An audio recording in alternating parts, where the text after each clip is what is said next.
Hey everybody, Dirili here. Thank you so much for joining me for another episode of X Malice along Kageyuki Shiraishi's route. In the last episode, we kinda made up again and are trying to understand each other some more. It seems he doesn't understand his own feelings for us at the moment. He's trying to figure things out. You can just sit back, relax, and let me read you a story. He segued with the subtlety of a train jumping off its tracks. I slumped in disappointment. I'm not sure how I feel about that. But I didn't have it in me to force the subject back. I quickly tried to redirect my thoughts. Well, I did discover a few things. First, there were rumors going around at the time that Hachisuka had a crush on the counselor Uno. Due to that, she unwittingly became enemies of all the girls who liked Hachisuka. It seems some of them began bullying her. I talked with some of those girls, but none of them could tell me anything of interest. It had been a decade, though, so there was more than one person I was unable to contact. 10 years, huh? That's more than enough time for people and for cities to change. Yet, despite the gap, Takeuchi still hasn't let go of something from then. She's been stuck in the same trap, unable to move on from the past. I think you would have tried to stand by a friend to the very end, wouldn't you? I think that Miss Takeuchi wanted to be of some kind of help to Miss Una, though there's not much a person can do for the dead. If we assume Miss Takeuchi still feels guilty over her death and was looking for something to do. Before Miss Uno killed herself, she tried to kill her 2 children. I couldn't get those poor kids out of my mind. What they saw must have scarred them for life. I wonder how Miss Uno's 2 children are doing these days. I bet it's those 2 that we bumped into. The girl who was carrying the book and the boy that picked it up. I bet those are her children. I think they were reportedly living with relatives. There wasn't anything more detailed than that, of course. They were around 8 years old at the time, so they should be about 18 by now. Yeah, that fits about the image to me. 18? That's as old as my little brother. As minors, they still need an adult's help to live. Since it seems like Miss Takeuchi was friends with Miss Uno, I wonder if she's been keeping in touch with her children, or even raising them. Good question. I have little understanding of that kind of thing. Are family relationships that important? I can't say I got along all that well with my own family, but Kazuki is incredibly important to me. Well, that sounds nice. I doubt there's anyone who would care one way or another if I died. I'd care already. For the longest time, I didn't really care about that. But now it seems kinda lonely to me. Oh. It may have just been the lighting, but seeing him stare off into the distance, he looked sad. Yeah, that means he wasn't lying. He just said he felt lonely, and that makes you sad. I would be sad if something happened to you. That whole conversation we went through had left me confused, but I could at least say that much. Thanks. His voice was quiet, his one word a tad awkward. It made my heart give a heavy thump. Shiraishi didn't care much about himself. That worried me. You said that I was cat-like, but I think you're way more cat-like than I am. Don't vanish into the night without a word, okay? Huh. Cats are creatures of whimsy. I can't make any promises. That's fine. Even if you do disappear, I'll investigate and find out where you've gone. True. I think you could find me no matter where I went. Well, that's not saying much for your own ability for hiding. And so I stood there next to Shiraishi, and the 2 of us watched the sunset. Neither of us bothered saying how beautiful it was. Even now, I couldn't tell if he meant what he said, or if he was just teasing me again. But that didn't matter. I think I might like our relationship too. In the end, watching the sunset with a person I didn't hate wasn't bad at all. But don't you want just a little bit more?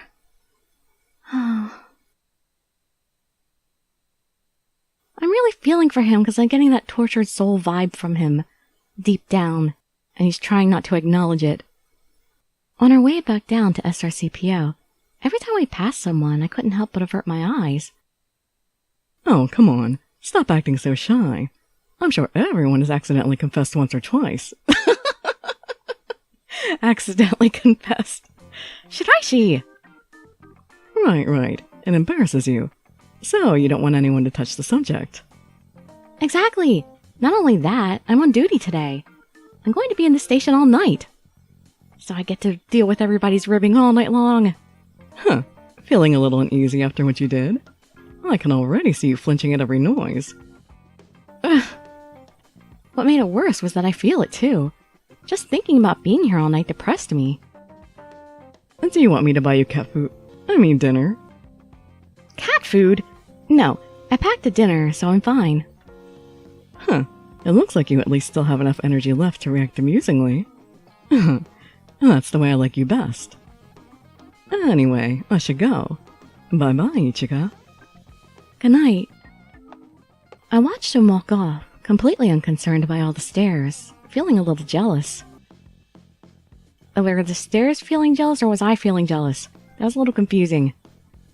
Though I did feel eyes staring at me as I went, I managed to get back to my desk without incident. Sitting down, I noticed my cell phone, which I'd left on my desk, blinking at me. Oh, somebody must have sent me a text. Never leave your cell phone. When I saw it was from the two members of the bashing club, I hesitated. But sooner started, sooner done. I took a deep breath, then opened my inbox. First, Sakuragawa's text. Both of you, huh? Rumors are already flying station-wide. You've got more guts than I realized. When you have an opening, you take it. Great, everybody thinks I confessed to him. I was so embarrassed, I started feeling dizzy, but I still had to read Mukai's text. After meeting with Sakuragawa, we've decided to surveil your relationship. With you on our side, the director won't be able to move against us. I must have a great eye for scouting, since I'm the one who scouted you. Aha, so they're not kicking me out of the club. They're going to use me since I'm close to him. Everyone has the wrong idea, and that bugged me. But it also bugged me that reality was nothing. Does what happened on the rooftop count as a confession? Though, this is Shiraishi. It was so hard to parse, I didn't know how to feel. But it was nice to know that he didn't hate me, and that he wanted me to be around. So, does that mean that to him, I'm at least a little bit special? That's overthinking it. No, think about everything that everybody else has told you about Shiraishi. He's definitely treating you much more special than he's ever treated anybody else ever that anybody's ever seen. Having everyone constantly assuming we were an item must have somehow dulled my senses. Yeah, that's it.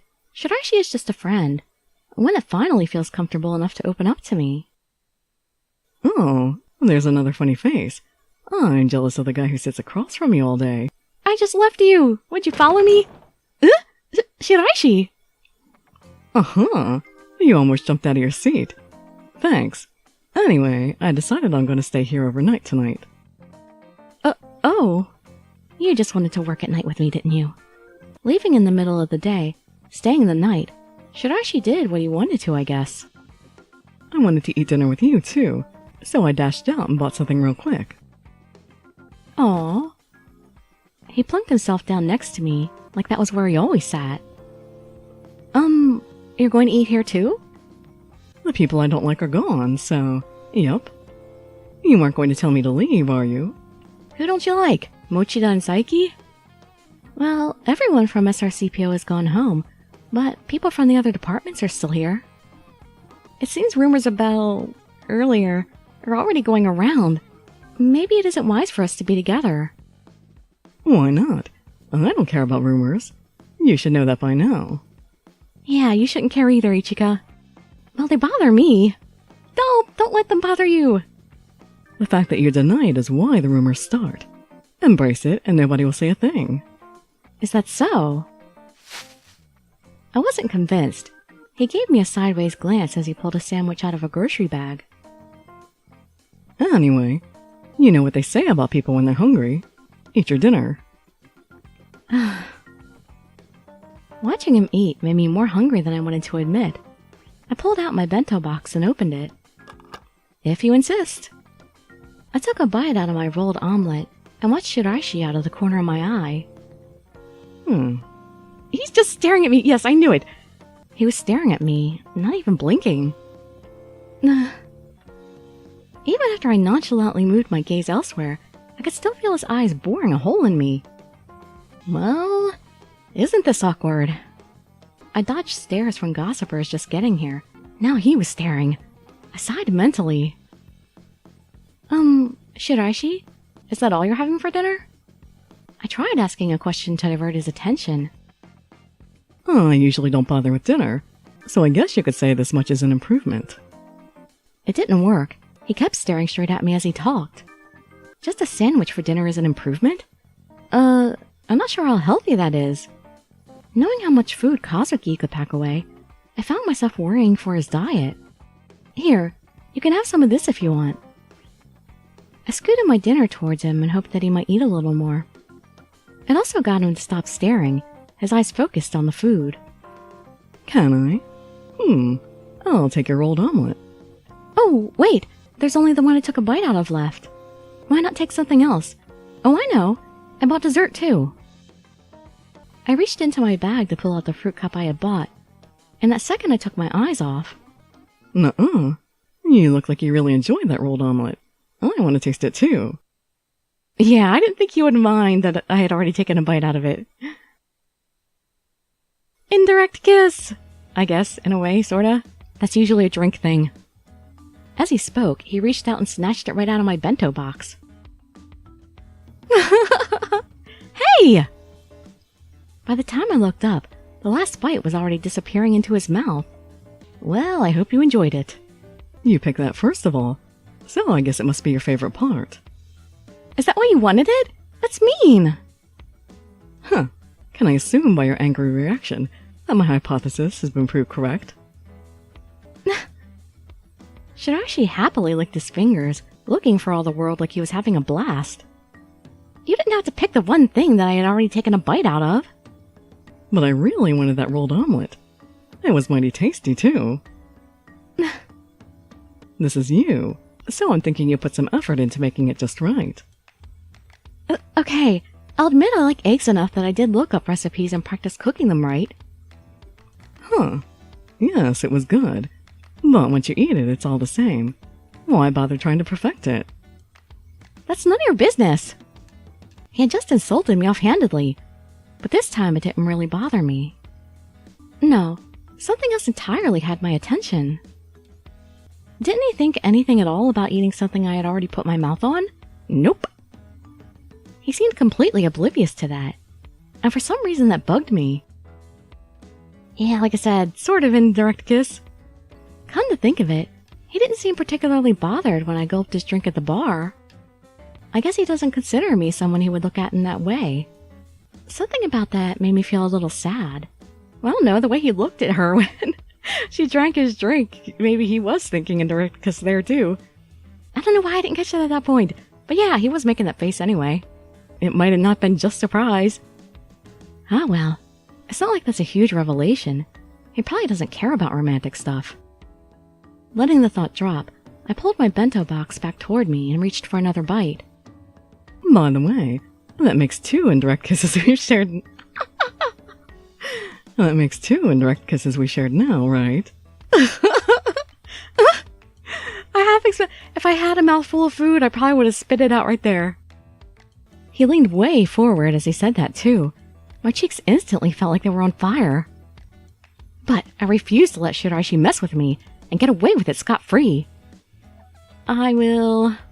Oh, I'm doing totally the opposite of what I said. Turning away and pouting is letting him get away with it scot-free because I'm playing into it for him, but that's what I have to do. I have to... because he enjoys my reactions so much, so alright, fine, we'll cater to him.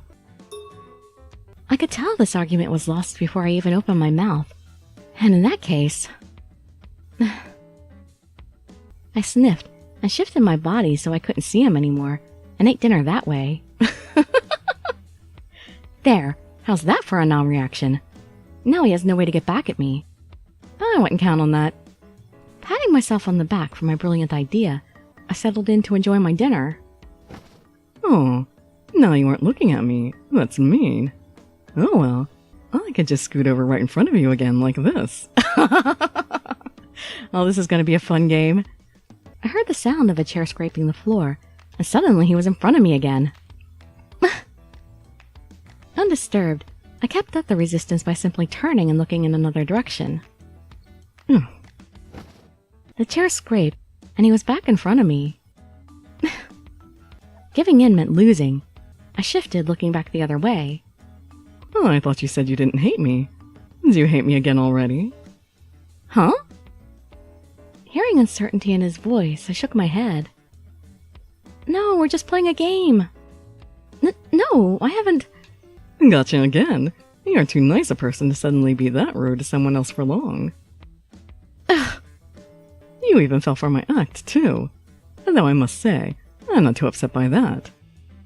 His voice oozes smugness, making me feel all the more frustrated. Damn it! I should have completely ignored him! But that's not as much fun! Sorry, playing with you is now part of my daily routine. Give up. I'm not sure I can accept that deal. Ugh! Wordless pressure! Too intense! Okay, I give up! Really? Great. Now that I officially have your permission, I can play with you as much as I want. What?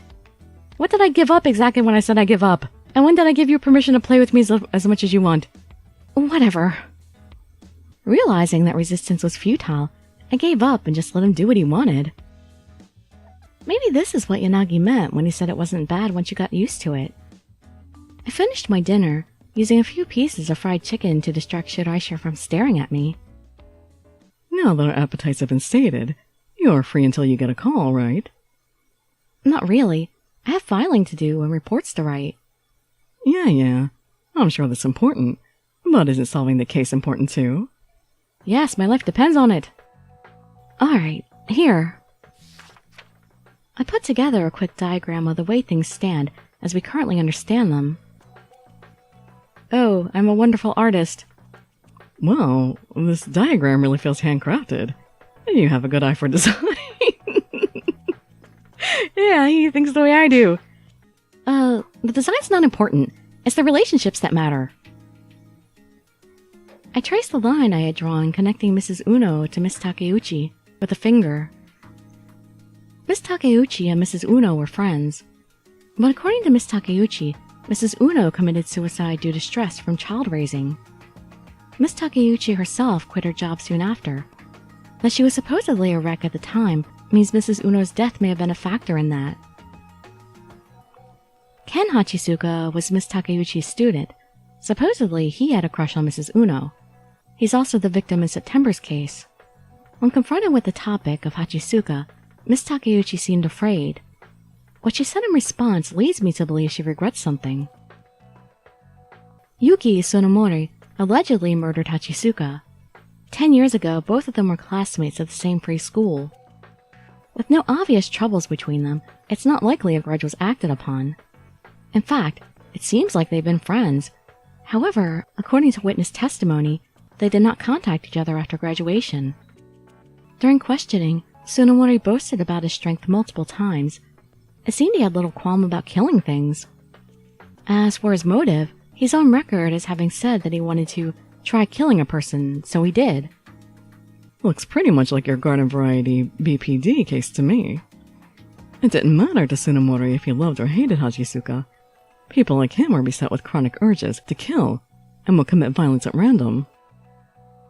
But all we know for certain right now is that all of these people were at the school 10 years ago. Right, and in the case that Adonis really did murder someone in October, it's possible the victim also has some sort of connection to this free school 10 years ago. Mrs. Takeuchi's mental state, Mrs. Uno's suicide, something must have been going on back then.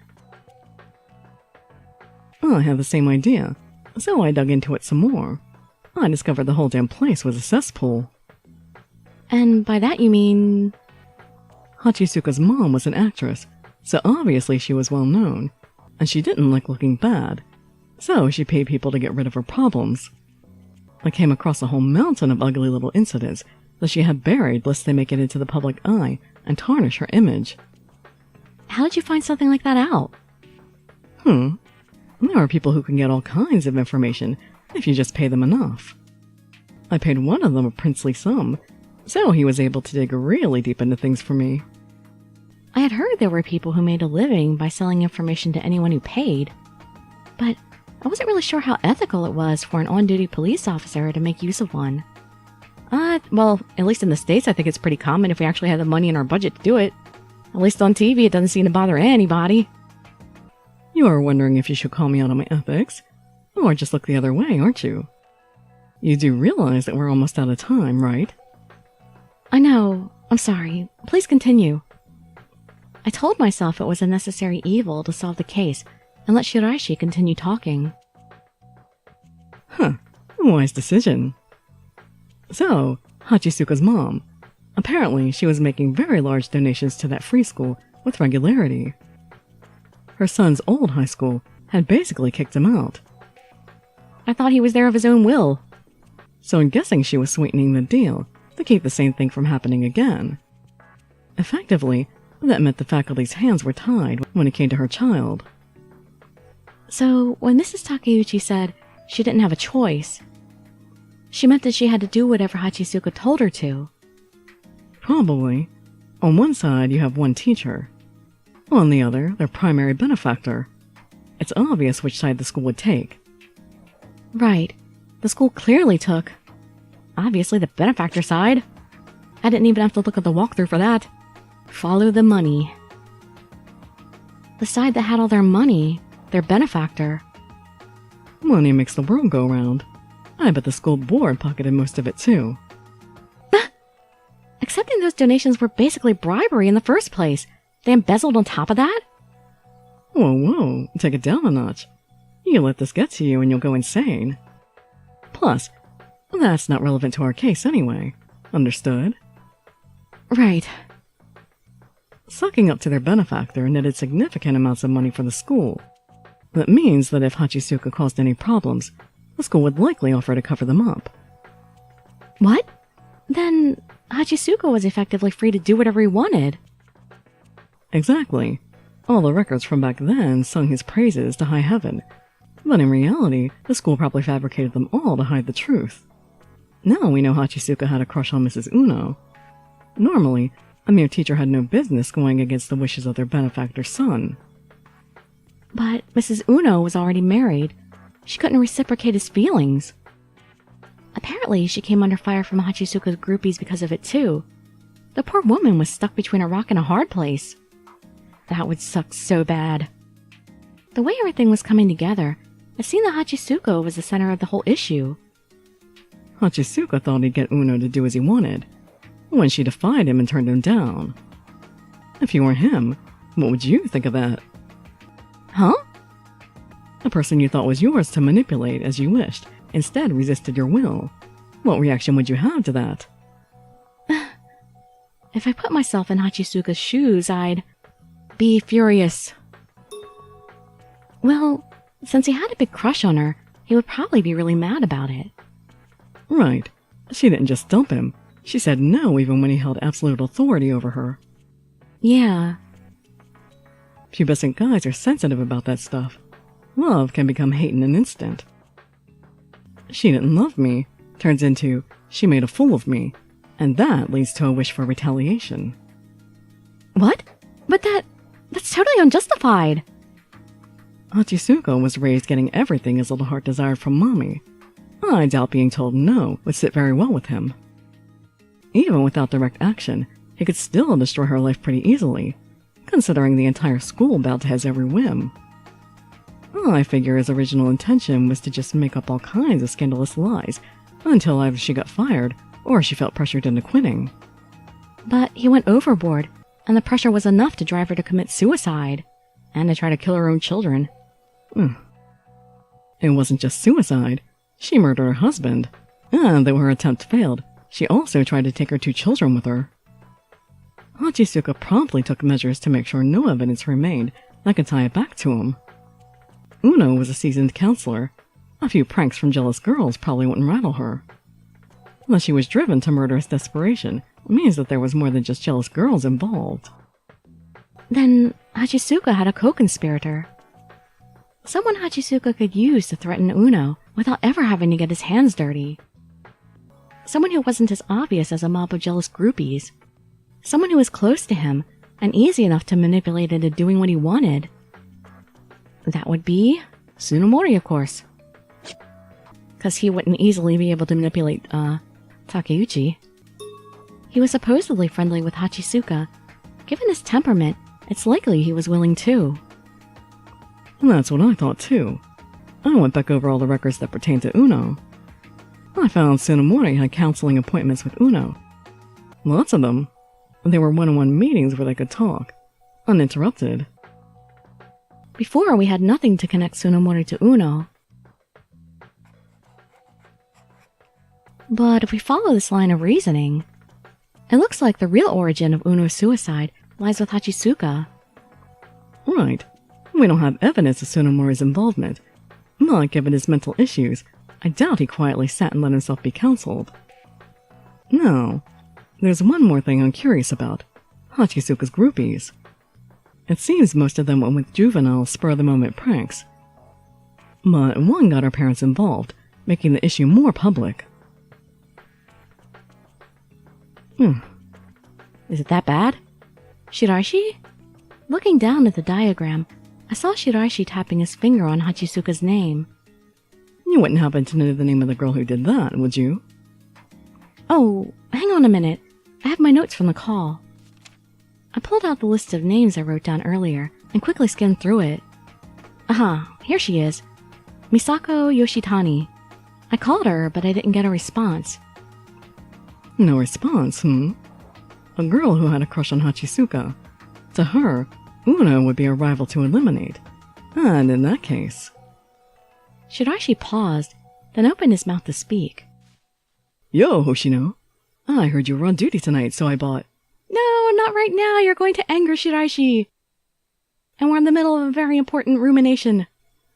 Saiki came strolling into the office with a cheery smile, one that froze when he saw us.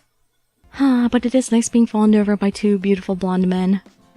Oh, sorry. I'm totally a third wheel right now, aren't I? Oh, a little back up. Back away slowly. It'll be okay. Still holding the bag of snacks he'd bought, he started shuffling backward towards the door. No, it's okay. You weren't interrupting anything. Oh, just let him go, Ichika. I quickly rolled up the diagram, turning around to look at him. Come on, you have to research. This is important. Come on, have a seat. Ichika, you fool. You sure? Okay then. Well, Shiraishi's still smiling. I guess that's good. Saiki walked up to us, still obviously feeling awkward, and bowed to Shiraishi. Can you two start my harem? I'm Yuzuru Saiki. I joined the force at the same time as Hoshino. She's a great girl, so you better treat her right. Whoa, wait! You had the wrong idea! Yep, even he's heard about it. I hurriedly explained to him how the rumor was false. Afterwards, he gave me a worried look. That rumor's all over the station now, you know. Oh well. People have short memories. They'll forget about this soon enough. I hope so. Not if it becomes true. Well, if we don't somehow avert X Day, we might not all be alive long enough to forget. Hey! Don't say stuff like that! Shiraishi does have a point, though. There's no telling what Adonis will try next. True. I nodded slowly. For obvious reasons, whenever this topic came up, my neck started prickling. I have to capture Adonis before X Day and have them take my collar off. Otherwise... Oh, Saiki bought energy drinks. Do you tilt your head back and chug these? No. Oh, so do you stick your pinky out? Yo, that's energy, when you finish the bottle? No, and also no. I try to have more dignity when I drink my drinks. Really? Oh, so you don't do it the normal way? Are you saying those are the normal ways? I think your idea of normal and everyone else's idea of normal are two different things. Who worries about how you drink a drink? You just drink it. Jeez. You two really are the same wavelength and stuff. It's funny. See, we act like a couple already, right? Asking a barrage of questions about the most mundane things is a bad habit of his. Trying to answer him every time gets tiring.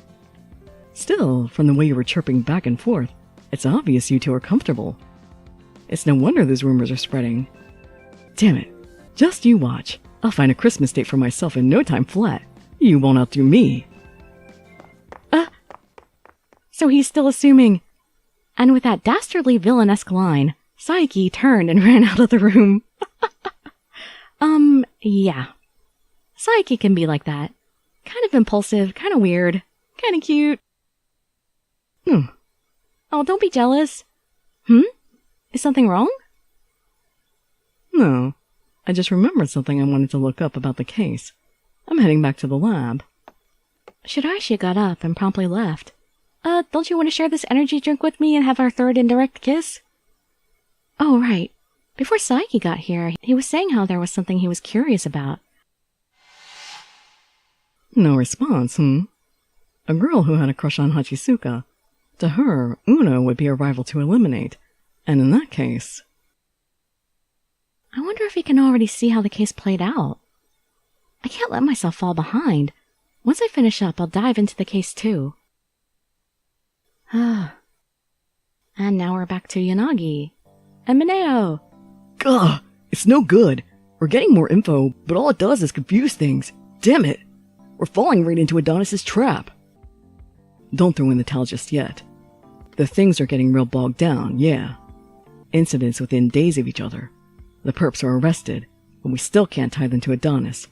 Everything is turning up spades for them so far. Yeah, so I think investigating the original incidences are the way to go. So far, we've got less than 2 weeks until X Day. We're way up the creek without a paddle right now. We haven't been getting much info from Shiraishi lately either. Yeah, but I doubt he'd take me seriously if I asked. You should probably get in touch instead. Right. He's not his usual self lately. If the way he was acting last time he was here is any sign, I'll do some digging.